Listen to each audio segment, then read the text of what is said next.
¿Qué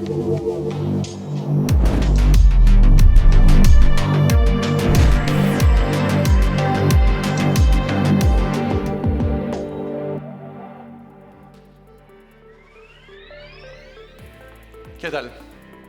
Buenas tardes ya.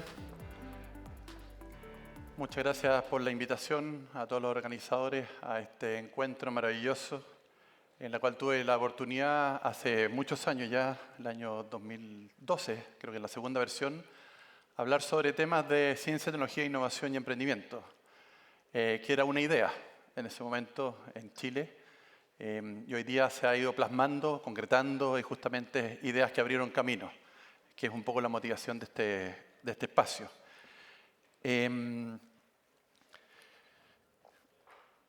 Déjeme motivar un poco con el reciente galardonado del Nobel de Economía, profesor Aguillón, con el cual he tenido la oportunidad de escribir algunas cosas en forma conjunta. Y lo que hace Philippe Aguillón, economista francés, es tomar una idea muy antigua de otro economista austríaco, que se llama Joseph Schumpeter, que en 1911, fíjense, en 1911, empujaba la idea de que la única forma que los países fueran creciendo era a través de la incorporación de nuevo conocimiento en lo que hacían, es decir, con la innovación. Él distinguía realmente tres elementos fundamentales, Schumpeter, en esta actividad de cómo incorporar conocimiento a cosas tangibles, a cosas que generan valor económico, social, cultural, medioambiental. El primero era la invención, como una actividad. Y déjeme decirle que en realidad Chile es bastante bueno para inventar cosas.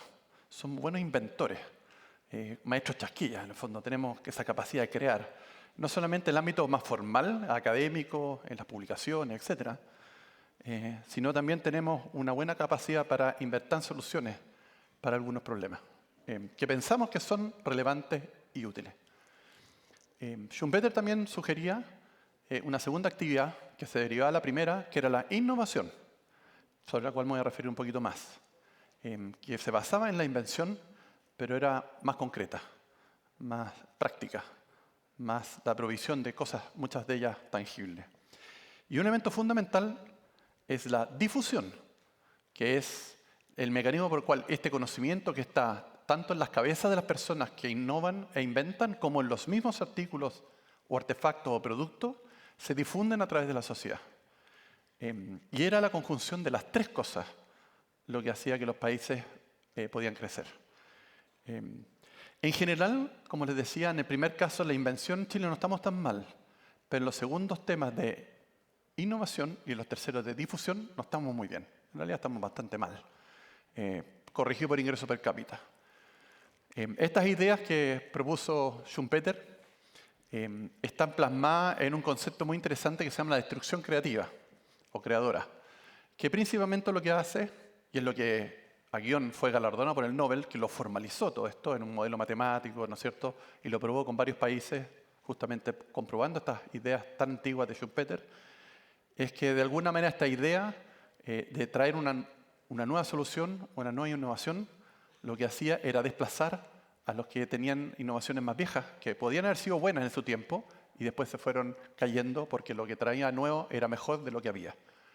Destruía de alguna manera empresas, se destruían mercados, se destruían conceptos, innovaciones, y daban, pero esto se ocurría mientras aparecían nuevas ideas, nuevas innovaciones. Quizás uno de los casos paradigmáticos, ustedes, los más jóvenes, lo vivieron con Nokia, ¿no es cierto? Una gran empresa finesa de teléfonos celulares que hoy día está dedicada a otra cosa, pero Nokia también partió de la industria forestal, se fue transformando. La industria de la electrónica en general, ustedes lo ven todos los días, en los aparatos que usan, es un cambio de destrucción creadora muy vigorosa. Pero cuando vemos nuestros sectores productivos que tenemos en Chile, como los recursos naturales, no vemos esa destrucción creadora tan fuerte, tan dinámica, en el sentido de nuevo conocimiento a la velocidad que nos gustaría. Por lo tanto, el tema de la innovación como concepto está en el eje central no solamente en estas ideas que traía Schumpeter de 1911, que cuando lo escribió en alemán la primera vez y después en 1936, cuando fue traducido al inglés, sino que está en el Nobel de Economía de este año, 2025 digo, en el cual se vuelve a poner a la palestra que la innovación es fundamental para el crecimiento y el desarrollo de los países. Y es una idea temprana que hoy día ha ido cambiando, evolucionando. Ya veíamos las presentaciones de Juan Carlos de la Llera con respecto a innovaciones que mejoran el estándar de la vida, ¿no es cierto? En este caso, seguridad de las personas, fundamentales, ¿no es cierto?, en la construcción, en temas antisísmicos. También veíamos las innovaciones que se dan en un servicio, como es el del transporte vía los trenes. Y lo mismo que está ocurriendo en energía y en otros ámbitos. Para fijar un poco ideas, me gustaría decirles lo que no es innovación, que yo creo que es bien importante, porque a veces confundimos el quehacer del mundo científico, tecnológico en el ámbito de la innovación. Y esto ayuda, más de algunos a sorprender con lo que les voy a decir, pero justamente esto ayuda principalmente cuando uno quiere empujar una agenda de innovación en un país, en una empresa, en una comunidad, en una región. Es bueno distinguir, ¿no es cierto?, qué es lo que es y qué es lo que no es. Obviamente, una innovación no es un desarrollo conceptual en el sentido científico o un principio. Eso es lo que hacen los científicos muchas veces, tanto en el ámbito científicos duros, me refiero a la física, la matemática, etcétera, como el área de las humanidades, muy importante. Eso no es innovación, eso es investigación científica, lo cual está bien. La experimentación científica, es decir, estas ideas, llevarlas, ¿no es cierto?, experimentarlas, trabajarlas, como en algún modelo, como incluso Juan Carlos de la Llera, el rector, mostraba, que se llama principalmente experimentación científica, tampoco es innovación. Estamos en el proceso recién de lo que se llama la invención, a mitad de camino. Las pruebas pilotos tampoco son innovaciones. De hecho, su nombre lo dice, son pruebas pilotos. Estoy piloteando, estoy probando, estoy testeando alguna vez de idea en algún equipo, en algún artefacto, o desarrollando, ¿no es cierto?, a escala pequeña, algo que potencialmente puede ser útil y valioso. Pero estamos recién en la parte de experimentación. Hay mucha incertidumbre, más que riesgo, incertidumbre tecnológica asociada a esto. El que sea técnicamente factible de hacer, es decir, que yo utilice, por ejemplo, el desarrollo científico, tecnológico, el conocimiento, la ingeniería, el que técnicamente yo pueda hacer algo, tampoco significa una innovación. De hecho, vamos a hablar, lo puedo patentar, pero eso todavía no es una innovación. Es un elemento que tiene que ver con que técnicamente se puede hacer. Entre otras cosas, puede ser que sea muy caro, o de alguna manera nadie lo quiera, o cuando yo lo quiero poner a una escala más grande, no funcione. ¿Okay? En general, de lo que en la literatura se conoce como los TRL, ninguno de los elementos que está dentro del TRL es una innovación. Es a modo más o menos formal del desarrollo del conocimiento entre una idea y un concepto que termina principalmente en algo tangible, una propuesta, un piloto o algo que se puede escalar. Pero todo ese proceso, de alguna manera, todavía no está dentro de lo que entendemos como innovación. Más aún, para los que trabajan en el mundo de emprendimiento, que hay muchos que están acá y que también están conectados, lo que llamamos, ¿no es cierto?, el mínimo producto viable, tampoco es una innovación, todavía. Es un mínimo producto viable, algo que técnicamente se podría vender. Y más aún, un producto que es patentado o un proceso productivo que está patentado, tampoco es innovación todavía. Porque lo que la patente pide para poder ser registrado es que sea original, no sea obvio, y que tenga algún interés potencial de poder ser vendido, pero no dice que haya sido vendido previamente o alguien esté interesado en ello. ¿Okay? O sea, un producto patentado todavía es, de hecho, técnicamente es un invento, es una invención. Acuérdense el primer principio de schumpeteriano, la invención, que es muy importante. Hasta ahí no hemos llegado a ninguna innovación. ¿Y por qué esto es bien importante? Porque muchas veces el trabajo que hacemos dentro de las universidades o en algunos equipos técnicos dentro del mundo productivo, nos concentramos mucho en estas partes, que es fundamental, que hay que hacerlas. Podemos hacerla internamente nosotros o la podemos hacer en colaboración con otros. O podemos incluso comprarla en otros lados. ¿Okay? Pero de esta parte todavía no sigue siendo innovación. Es el desarrollo de un producto, un proceso que técnicamente es viable de hacer, pero por de pronto no sabemos si lo podemos vender. ¿Qué es lo que es en el fondo una innovación? Lo fundamental de una innovación, ya sea un producto nuevo o mejorado, un proceso, un diseño, una aplicación, o sea, hay varias formas de ver estos temas. Un modo de hacer las cosas, Cuando, por ejemplo, el rector de la Yera dice un modo nuevo de hacer las cosas. Por ejemplo, la forma en que yo enseño. Hoy día la inteligencia artificial nos está poniendo en una situación en la cual tenemos que ver un modo nuevo de hacer las cosas. Solamente pasa a ser una innovación cuando existe un tercero distinto de mí, el que desarrolló la innovación, que está disponible a usarla, a comprarla, depende del contexto, a incorporarla en su quehacer diario. Solamente ahí pasa a ser una innovación. Por lo tanto, quien define que algo sea innovador no es quien lo hace, sino quien lo usa. Y creo que eso es muy importante, de tener claridad con respecto a este concepto. Uno puede anticipar de que potencialmente esto tiene un valor, que alguien lo va a usar. Mucho en el emprendimiento se basa en esa idea de que esto puede ser de alguna manera tremendamente útil, pero si nadie lo compra, no pasa a ser innovación todavía. Es decir, quien le da valor, puede ser valor económico, valor social, valor cultural, valor medioambiental, con respecto a la innovación, es la persona que lo usa, no el que lo desarrolla. Y esto es un concepto bien complejo. Por ejemplo, una manera de ver un invento, como les decía, el último caso era una patente. Yo lo registro, una patente de un nuevo producto, en la oficina de patente. ¿Okay? Y que cumple con estas condiciones que les mencionaba. De 100 patentes que se registran en el mundo, más de 90 no generan ningún tipo de valor económico, social, cultural, etc. O sea, no la usan.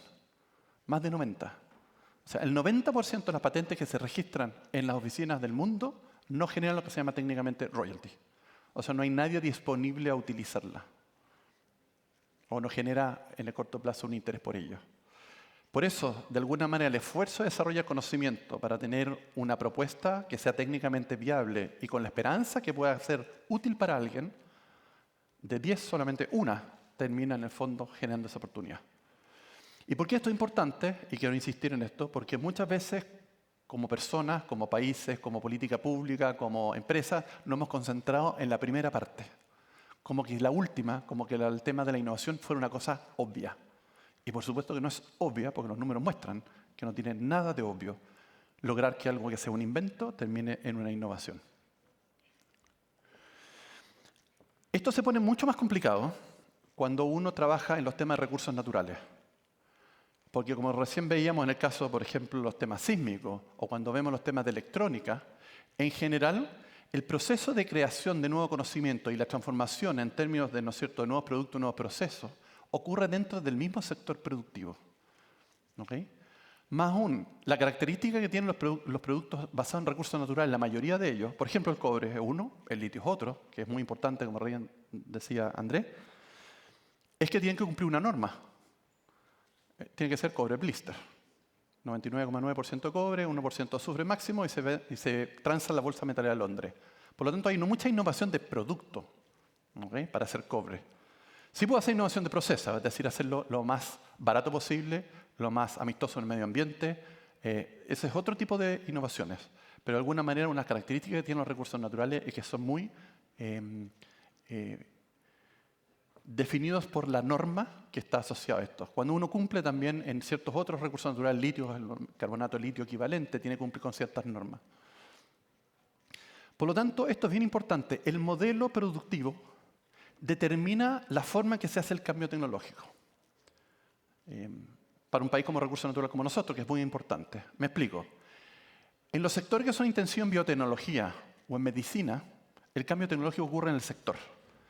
Todo el esfuerzo que hacen la gente que está trabajando en el desarrollo de nuevas vacunas ocurre dentro del sector de la vacuna. Todos los que están desarrollando elementos que tienen que ver con la biotecnología ocurre dentro de la biotecnología para sacar nuevos productos. Y eso tiene que ver con ese sector.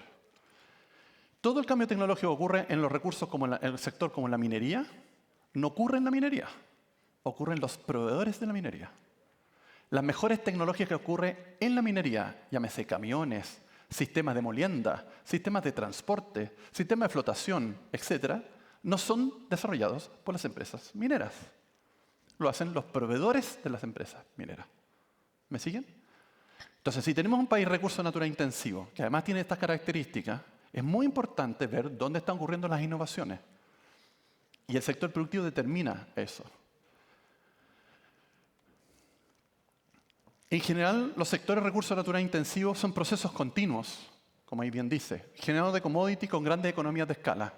Por ejemplo, si alguno de ustedes tiene alguna buena idea para hacer el proceso, por ejemplo, de electrificación más eficiente, o de alguna manera las correas transportadoras que emitan menos polvo u otras cosas, es muy poco probable que las empresas mineras les permitan parar la planta para que ustedes hagan las pruebas. Eso es lo que se llama un proceso continuo, que es distinto cuando yo hago un proceso por lotes. Y por lo tanto necesito una mina más chiquitita para hacer las pruebas, etc. Es una característica propia del desarrollo del conocimiento de la tecnología que es ad hoc a los sectores. ¿Por qué menciono todo esto? Porque nuestra estructura productiva hoy día está muy basada en recursos naturales y probablemente va a estar por un buen tiempo, como decía Andrés, en temas de energía, en temas de minerales críticos y otros, en recursos naturales asociados a la agricultura, a la acuicultura, etc. Y está bien eso. Pero tenemos que entender de alguna manera el modo en que se hace la innovación en estos sectores. Por lo tanto, en estos sectores, el cambio tecnológico es dominado y la innovación es por los proveedores. Y, oh sorpresa, la mayoría de los proveedores en los sectores de recursos naturales intensivos en nuestro país no son chilenos. ¿Okay? Cuando uno ve en la historia, por ejemplo, el desarrollo de Australia en minería, una empresa más o menos mediana, que era BHP, que se transforma en una grande, desarrolló todos sus conocimientos junto con un conjunto de proveedores australianos. Y hoy día las exportaciones de cobre son importantes, pero las exportaciones de servicios de minería en Australia son casi igual de importantes. ¿A quién le venden? A nosotros. ¿Me siguen? Si queremos crecer más, incorporar más innovación, tenemos que tener todos estos elementos pensando esta arquitectura, de alguna manera, estos vínculos que hay entre los sectores. Particularmente si tenemos recursos naturales, que, como decía Andrés, es una bendición. Y aquí está, yo creo, el principal desafío hoy para Chile. Los sectores de recursos naturales, su gran déficit, creo yo, es la capacidad para estructurar problemas y desafíos que enfrentan el día a día, de tal manera de que proveedores de conocimiento a través de la innovación desarrollen soluciones que sean pertinentes a esos problemas. Es muy difícil estructurar problemas y desafíos. Un pedazo de esto es lo que se conoce como innovación abierta, en un caso particular. De alguna manera no encontrar que la solución esté dentro de tu empresa, sino que principalmente tú planteas el desafío, el problema, de una manera que puede ser resuelto vía innovación, por ejemplo, y le pides a un tercero que lo haga. Por ejemplo, si hay capacidades locales, que lo haga un proveedor local. Por lo tanto, esta presentación que hice hace 13 años atrás, la política pública de Chile ha ido evolucionando muy fuertemente, aún nos falta mucho, en promocionar principalmente lo que se llama técnicamente la oferta, las capacidades. Esto es tener buenos programas de profesionales, de magíster, de doctorado en las universidades, formar talento con competencias en los temas científicos y tecnológicos. Y eso está bien, es necesario, por supuesto es necesario, es fundamental, si no, no se podría hacer nada. Y eso es lo que se llama técnicamente fortalecer la oferta. Pero una parte que nos falta es justamente la otra mitad. ¿Cómo empujamos al mundo productivo y al mundo público a estructurar problemas y desafíos de tal manera de que ese mundo científico-tecnológico, ese mundo de la innovación, ese mundo de startups, pueda entregar soluciones que sean pertinentes a estos temas? Estos terceros, acuérdense que la innovación es validada por un tercero, ¿se acuerdan? Estos terceros que de alguna manera plantean, lo que están diciendo, mira, si usted viene con algo que es pertinente para mí, yo en alguna manera lo puedo comprar, o valorar, o adquirir, o usar. ¿Okay? Y aquí hay muchos jugadores. Uno de ellos, por ejemplo, es el mundo público. En el mundo público no necesariamente apoyando mediante financiamiento el desarrollo científico, tecnológico, como decía el rector de la Llera, lo cual está bien y es importante y hay que seguir empujando eso. Sino también el mundo público levantando problemas y desafíos que tenemos nosotros todos como ciudadanos. Uno de ellos, por ejemplo, el mismo caso que levantaba el rector, era justamente los temas sísmicos, desastres naturales en general, contaminación, seguridad ciudadana. Esos son problemas que a todos de alguna manera nos aplica. El problema es que decir que hay un problema con seguridad ciudadana no es definir bien un problema. Tenemos que saber exactamente cuál es el problema que queremos solucionar. Pueden haber muchos conectados entre ellos. O cuál es el problema asociado a los desastres naturales que queremos solucionar. Es un tema de telemetría, es un problema de anticipación, es un tema de manejo de los riesgos, un tema del manejo de las emergencias, con mucho más precisión. Sepan ustedes que la principal financiamiento de investigación y desarrollo en innovación de los países desarrollados están en los ministerios sectoriales. El Ministerio de Defensa, para bien o para mal, los Ministerios de Salud, los Ministerios de Energía, invierten recursos mucho más de lo que en nuestra ANIT, en el fondo, o nuestra Corfo hacen en Chile. Lo hacen orientado en problemas y desafíos que tiene el mundo público. Y las personas que hacen quienes estructuran esos problemas y los definen, son gente con mucho conocimiento, muchos de ellos con doctorado, pero no porque entreguen las soluciones, sino que son capaces de estructurar problemas. Pregúnteme cuántos doctores tenemos de minería trabajando en el Ministerio de Minería. 0. ¿Cuántos doctores en el ámbito de energía tenemos en el Ministerio de Energía? Creo que 1.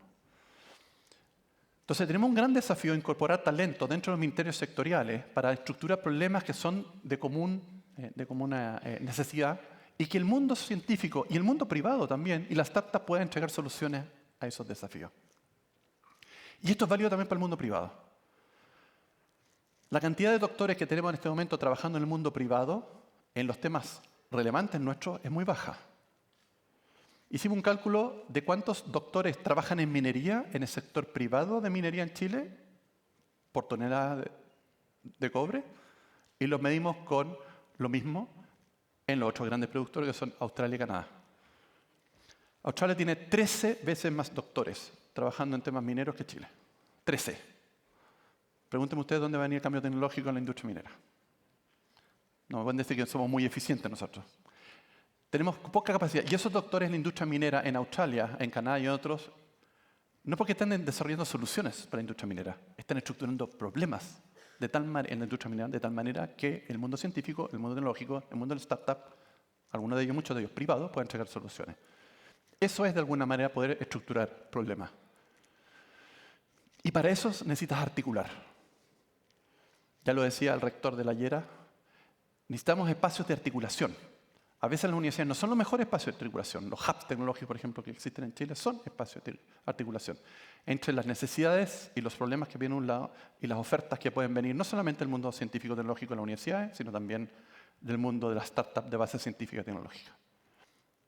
En resumen, y con esto termino. Primero, ¿por qué es tan importante esto? Volviendo a Schumpeter y volviendo a Guión. Porque la forma en que los países crecen en el mediano y largo plazo depende de cuánto conocimiento incorporan en lo que hacen. Nuestra fase de desarrollo durante 30 años se basó en un mecanismo, en una estructura, y hoy día estamos enfrentados a otra, que tenemos que incorporar más de este conocimiento. Por eso el desafío de la innovación es tan importante, no solamente para ganar, en buen chileno, lucas para los que la están desarrollando, sino por todos estos efectos que genera. Teniendo claro que las innovaciones solamente pasan a ser innovaciones y no invenciones, cuando alguien está disponible para usarla, pagar por ella, o le sea beneficiosa y le genere valor. Puede ser valor económico, social, cultural, todo tipo de valor. No estoy hablando solamente de que sea transaccional de mercado, pero que sea distinto al que él desarrolla. Y ese pedazo, esa parte del proceso, la tenemos muy poco desarrollada en nuestro país. Hay casos interesantes, pero nos falta mucho. Segundo, el apoyo público es fundamental a esto. No solamente tiene que concentrarse en el lado de la oferta, lo cual hemos venido haciendo y nos falta mucho todavía. El gasto en investigación y desarrollo en Chile todavía es muy bajo. Es 0,41 y deberíamos tener en un punto el producto por nuestro nivel de ingreso per cápita. Pero también necesitamos entender que necesitamos el mundo público como también un demandante. Hagamos de reformar la ley de compras públicas, lo que se conoce como Chile Compra, y el Estado hoy día puede hacer licitaciones de problemas. No necesariamente de quién me hace la solución más barata, asumiendo como que el Estado tuviera la solución clara. Tercero, esta capacidad fundamental en el sector público, particularmente el privado, para estructurar problemas de tal manera que puedan ser solucionados. Y esa capacidad no la tenemos todavía incorporada ni en el sector público ni en el sector privado. Y ese es el gran desafío que hoy tenemos. Y finalmente, estas innovaciones, para que sean innovaciones, de alguna manera tienen que ser sancionadas por un tercero, tienen que ser aprobadas, valoradas por un tercero. Y esos terceros también puede ser la sociedad en su conjunto.